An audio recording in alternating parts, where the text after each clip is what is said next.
Saya nampak cantik tau. Nampak? Oh, biar lawa lah. La ilaha illallah.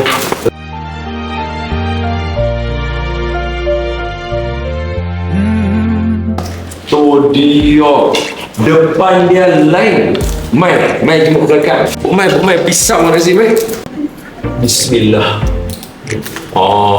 Tu dia. Untuk pengetahuan semua, ini adalah divider untuk surau masjid bagi jemaah perempuan dengan lelaki. Kan ni, orang tak apa-apa salah. Kok kalau ada salin tudung ke, faham tak? So kalau katalah, kalau susun kot tepi, ustaz kot straight dulu tu, jadi hak duduk tepi pun tak malu, tak segan. Saya nampak cantik tau. Nampak? Oh, biar lawa lah. La ilaha illallah. Amai tengok belah pula. Belah ni baik. Tu dia. Tadi ni kerawang-kerawang, ni solid. Jadi kepada semua yang berminat dengan macam ni, jangan lupa hubungi kami di 31. Ni kami punya produk agak ni. Semua.